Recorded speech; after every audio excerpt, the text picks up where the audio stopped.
Il programma Spazio Alpino è un programma della cooperazione territoriale europea, sezione transnazionale. 7 Stati si sono messi assieme per sviluppare dei progetti su tematiche e problemi comuni. Di questi 5 sono dell'Unione Europea e 2 non Unione Europea. Il programma ha una dotazione finanziaria di circa 98 milioni di euro di FESR, Fondo Europeo di Sviluppo Regionale, che sono gestiti a livello centrale da un'autorità di gestione. Questo vuol dire che non c'è a priori una ripartizione dei fondi, ad esempio tra Stati membri o tra amministrazioni regionali. Il programma in questi 7 anni ha proposto 5 bandi, ai quali hanno partecipato un numero elevato di beneficiari. Ad esempio, nei primi step del processo di selezione hanno partecipato mediamente tra i 70 e 80 beneficiari con le loro proposte, che poi via via il processo di selezione si è andato affinando, ha visto una approvazione di 10-12 progetti. Questo vuol dire che la selezione è molto severa perché il programma ha puntato a selezionare solo progetti di qualità.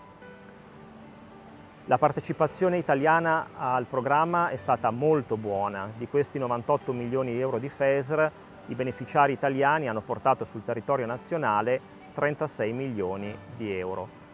Quindi è dimostrato molto forte l'interesse per questi temi, per questa tipologia di programmi e di progetti. Nell'arco dei 7 anni sono stati esauriti tutti i fondi messi a disposizione.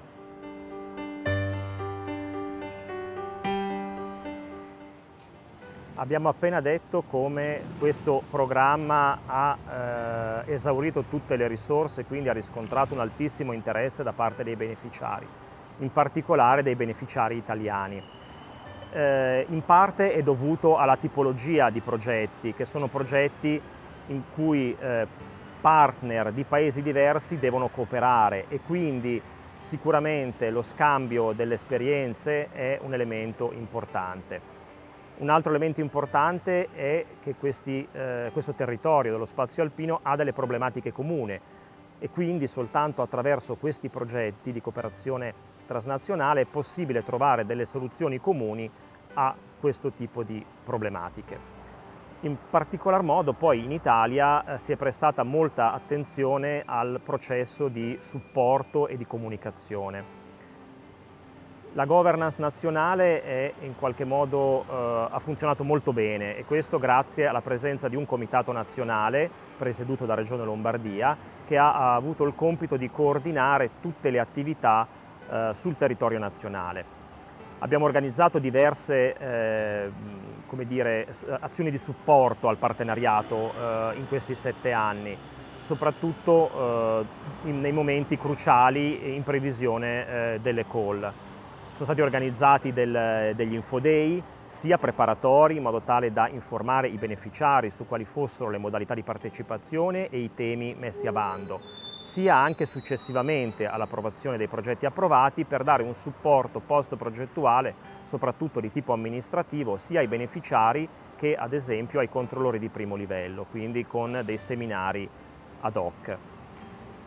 Poi si è prestata molta attenzione anche a tutta la parte di comunicazione attraverso siti web, new media come Facebook, Twitter, newsletter. Si è dato ampio spazio e ampia informazione a tutti quanti quei soggetti che potevano avere degli interessi per sviluppare progetti in ambito spazio alpino.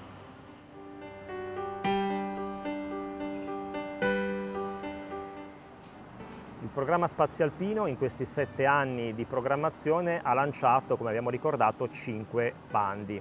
La partecipazione italiana è stata molto sentita. Abbiamo approvato 57 progetti, i partner italiani sono presenti in tutti e 57 i progetti approvati. Abbiamo 206 partner che rappresentano il 31% del totale. Questo a dimostrazione ancora dell'interesse e anche della capacità delle strutture, dei soggetti nazionali di gestire questi bandi. Le caratteristiche di questi progetti sono quelli di realizzare delle attività intangibili, non realizziamo attività concrete dal punto di vista ad esempio di infrastrutture, ponti, autostrade, gallerie. Nonostante ciò la partecipazione è stata comunque molto forte, perché si contribuisce attraverso questi progetti a azioni di studio che portano comunque a dei risultati concreti.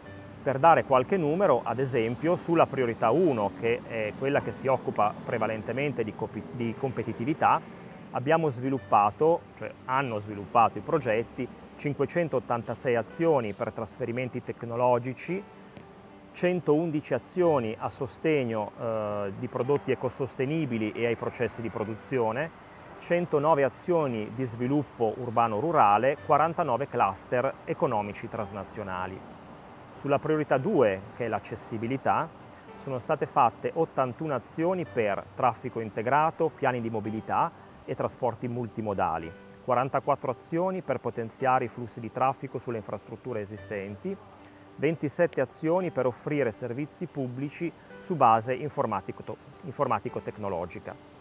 Sulla priorità 3, che è la priorità ambientale, le azioni sono state 97 per quanto riguarda un uso sostenibile e una gestione efficiente delle risorse, 81 azioni per la conservazione e la gestione integrata del patrimonio naturale e del paesaggio culturale, 127 azioni per la prevenzione dei rischi e 55 azioni per la gestione delle acque.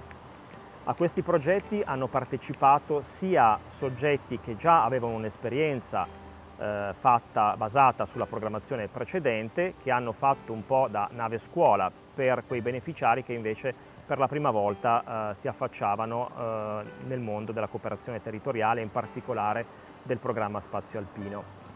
Quindi chi aveva già esperienza è stato, diciamo così, loro consigliato di fare soprattutto da capofila, in modo tale che potessero in qualche modo essere sinonimo di garanzia di buona riuscita, per cui anche dal punto di vista amministrativo le procedure non sono poi così snelle, c'è bisogno di qualcuno che le conosca bene per non rallentare tutto il processo.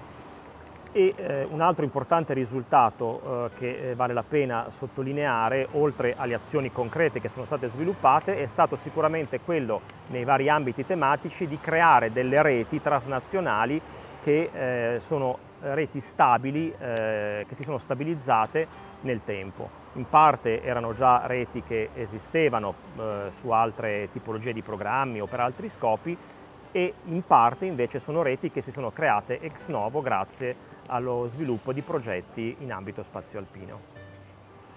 Il programma, come già ricordato nei suoi 5 bandi, ha approvato complessivamente 57 progetti. La distribuzione di questi progetti per asse è stata abbastanza omogenea. Sull'asse 1, competitività, abbiamo visto 22 progetti approvati per un budget FESR complessivo di circa 33 milioni di euro. Sulla priorità 2 abbiamo avuto, che è la priorità legata all'accessibilità, abbiamo avuto 17 progetti approvati per un budget di circa 28 milioni e mezzo di euro. E per chiudere sulla priorità 3 abbiamo avuto 18 progetti approvati per un budget di quasi 34 milioni di euro. Quindi si vede come più o meno la partecipazione è stata equamente distribuita tra gli assi, e per quanto riguarda la partecipazione italiana, anche in questo caso, essendo i beneficiari italiani presenti in tutti e 57 i progetti, la distribuzione dei beneficiari italiani per partner è stata abbastanza omogenea.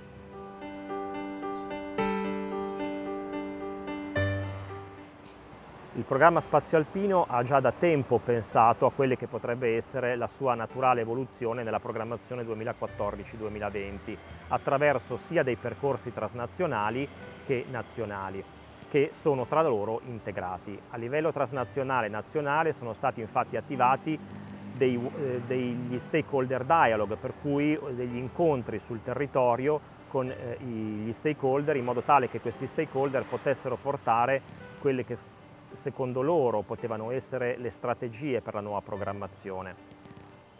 mentre a livello esclusivamente nazionale abbiamo pensato come Comitato Nazionale Spazio Alpino di organizzare degli ulteriori approfondimenti, questa volta più puntati agli ambiti tematici e alle possibili azioni riconducibili a dei progetti concreti. Abbiamo organizzato 2 eventi sul territorio, 2 eventi tematici molto partecipati che assieme ai risultati dello Stakeholder Dialogue hanno contribuito e contribuiranno allo sviluppo del nuovo Cooperation Program.